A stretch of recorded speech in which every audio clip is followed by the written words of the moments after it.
prayer, lead us in prayer for a minute, and then we'll do. I want everyone to come up, or if you have any stories about my dad, to come out and tell a little something about my dad. And we should be eating shortly after that. Leanne, please.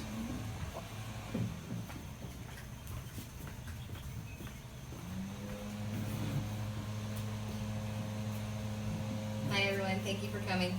I found this prayer and it reminded me a lot of Dad, and the words are very true for him and for everyone here. So if you guys would bear with me, we can read this together. Lord God, Lord of life and death, today we remember our beloved Arnold.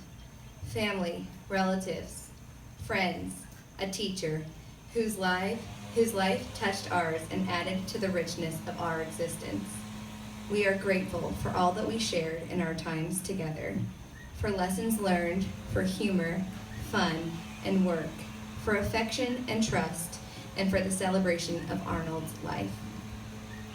Remind us, O friend and constant companion, that life is indeed brief, and that today and its joys are fleeting and may never come our way again. Nudge us, O Lord of life, and remind us that only the true important things in life are our relationships with you, O God, with those we love, and with ourselves. Show us, O promise of the resurrection, that the balance sheet which proves that those things we think important are seldom truly of importance, and that those things we may not think are important are truly the most important things of our short lives.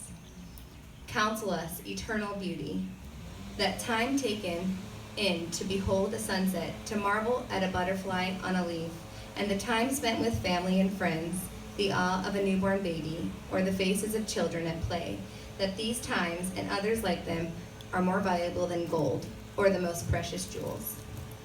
Lord of gift and Lord of memories, we rejoice and are grateful for the great treasure of memories that we possess. These people who have gone before us have intermingled with us and have caused us to be who we are today. Our love for Arnold is beyond the touch of death, and our love for Arnold remains and awaits our final union together with you, Lord. O Lord of mercy and compassion, grant eternal joy and peace to our beloved Arnold. Amen. At this time, if anybody has some of their favorite memories or stories of Dad, we would love to hear it. And then, like Donnie said, we'll be eating shortly after. Thank you.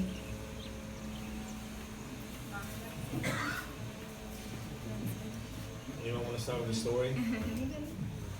No? I got a few. Okay, Jack?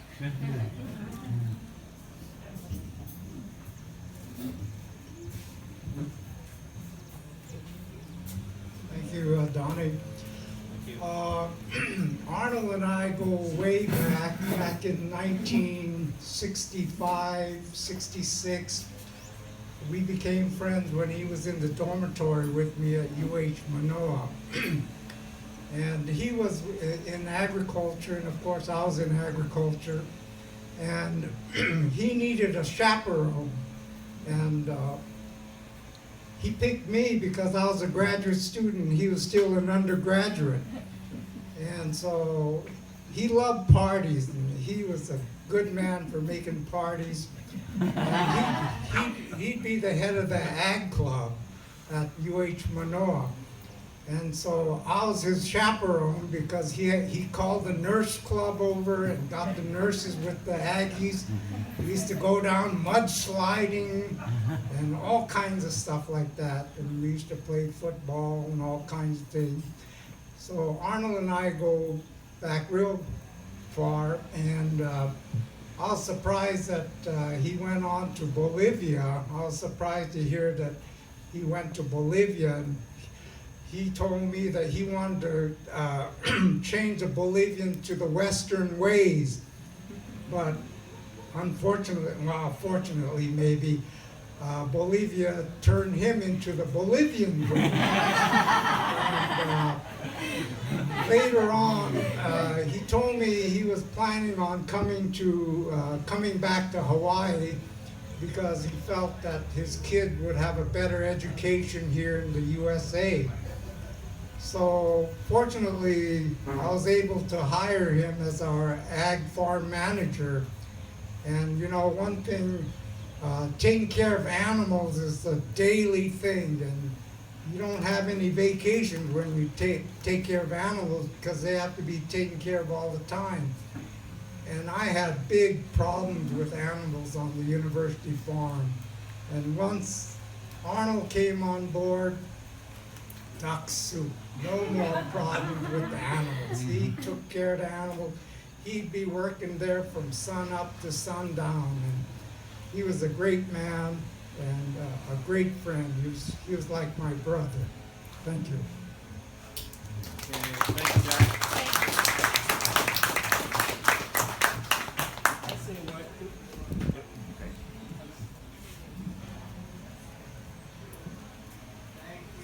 Yeah. So I don't have as much as Jack to say, but I know Arnold for many years too.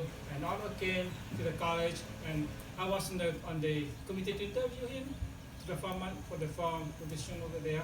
So, and Arnold had an independent mind. But what I would like to tell you is that, I love working with students, for many, many years. This is my joy for the college, and I can say by Arnold, Every semester I teach the same class, one class called Agriculture 231, and we always, at the end of the semester, we do a concrete practice, lab, where we actually pour cement.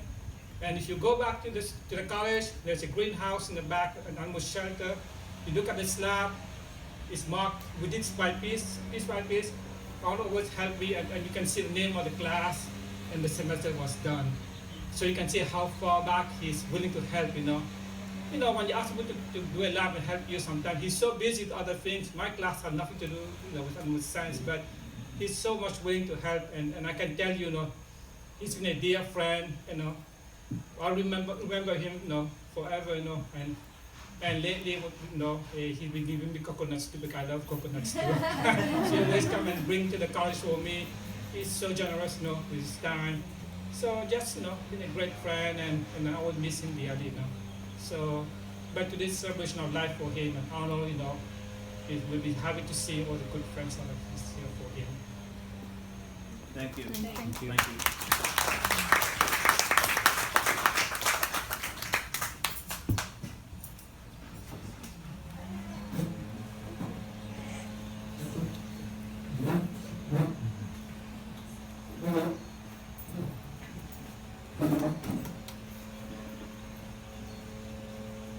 Hi, I'm Pat Simonson, and I'm Arnold's cousin. I wasn't planning on anything to say, but I just want you to know that I knew Arnold having a very gentle spirit. And I remember his graciousness when I said, "Hey, Dad, let's go to the agricultural farm where Arnold works," And at that time, we just interrupted him with his busyness, but he took the time to give us a tour.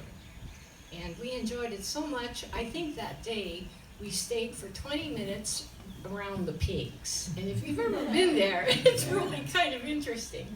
But, and the times when he used to come and get the cacao beans next to Baba-san's house to make chocolate. And he just sacrificed. When you said that your dad came over to think of the best for his children, that's the way he was, And you all went into the armed forces and just did so marvelously, including Jackie, your sister. And I remember how Domi came over to my father and said, "Hey, can I borrow a hoe?" She did the garden and things, and he and Domi just sacrificed so much gamang, for the family. And I just wanted you to know that he was just a gentle person who sacrificed a lot. And anyway, God bless him. Thank you. Thank you, Matt.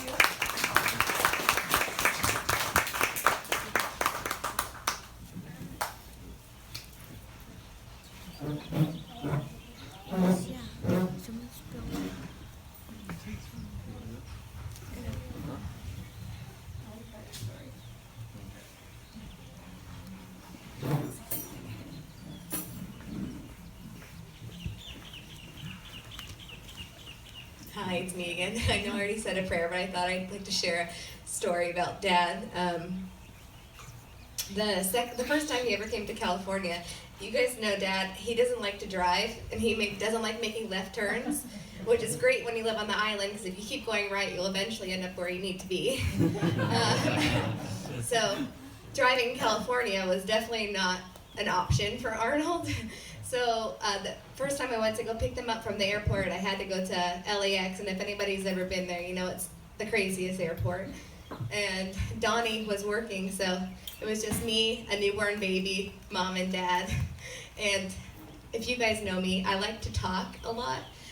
So I'm talking and talking and talking, and before I know it, Dad sees a sign. He says, "Are we headed to Sacramento?" I said, "No." He goes, "I think that's where we're going." And I said, "Oh no, I don't know how to get back." So we turned around and we got back after we regrouped, we got back in the car, and so ever since then, Dad always reminds me, "Don't talk, man, just drive. Just drive, it's okay." You know, but I think the only hard part for me is that I only got to know Dad for 6 years. So for those of you that have known him for longer, you're truly blessed. So thank you all for coming today.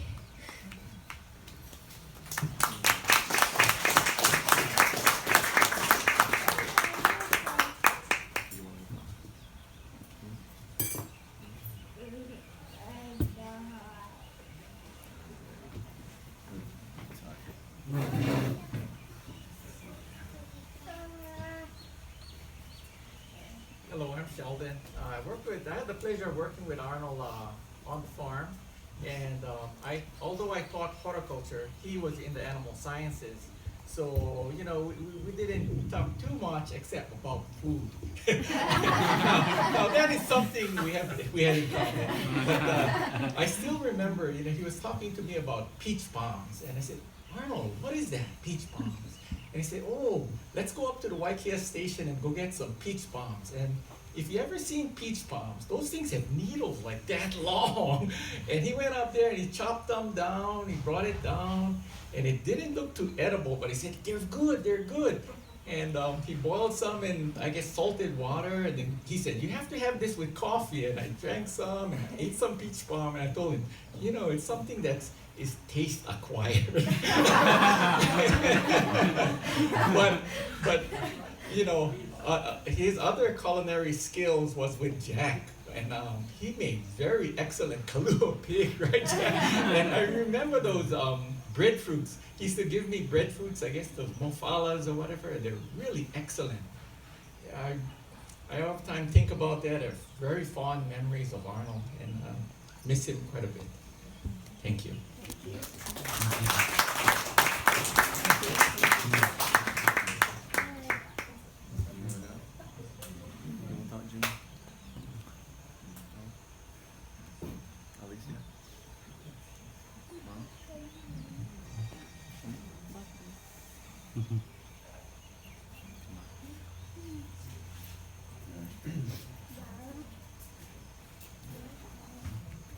Anybody else want to come up? Share some stories?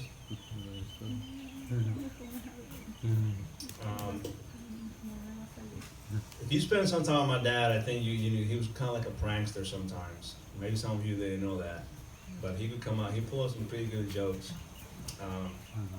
This is my son Marcelo. Anyways, one of the first things that I remember about Bolivia when we lived on the farm. Yeah. There was 6 friends came together, right? My dad and his friends, and they came out with the farm. That's my daughter Malia, and they named that place Seis Amigos, which 6 friends. And one of the jokes, one of the friends hated snakes. I'm like definitely afraid of snakes.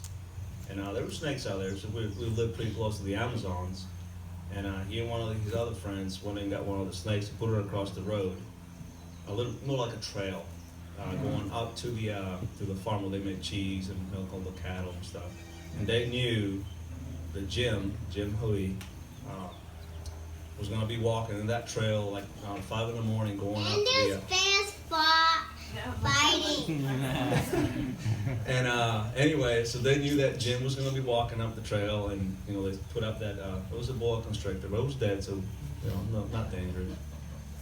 And they all waited for Jim to go by and walk by this snake.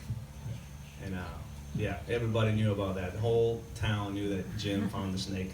Very, very funny. To this day, whenever we get together, we talk about that event. But I don't want to share that one. I have many, many stories about him. Does anybody else want to talk? Let's share other stories about the farm, surfing, where he had his first beer. No, because we went about 6 years ago, I think. We went to Kapoho. We went down to the beach, and he goes, "You know what? I remember this place where I had my first beer and I got drunk."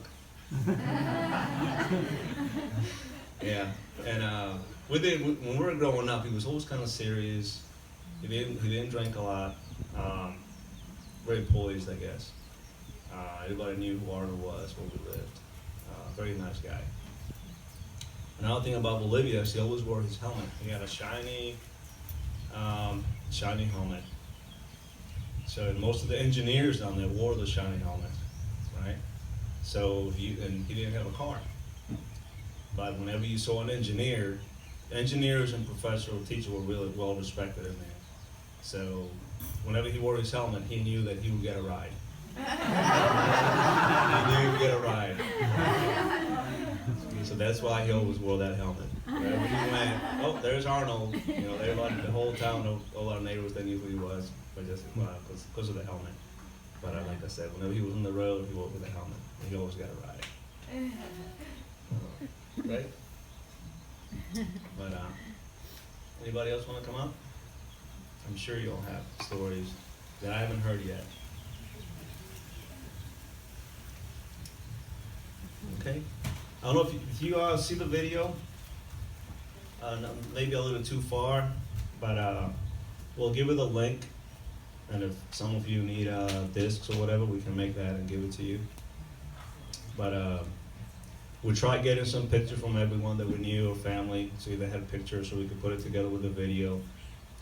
I think it was a shock to everyone how my dad passed. Very, very quick. Had to make a decision, so we took him to Fort Worth, Texas, and tried to get him treated. The first treatment went really, really well. I think his mind was a little bit gone, so mentally he was a little weak, but physically really, really strong.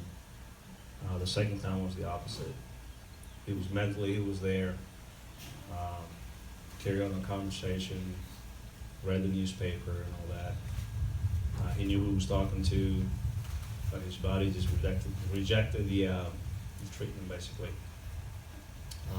The good thing about that, though, everyone was there.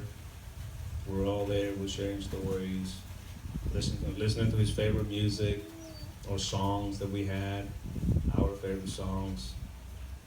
We got to say goodbye. And, it was sad, but it was happy at the same time.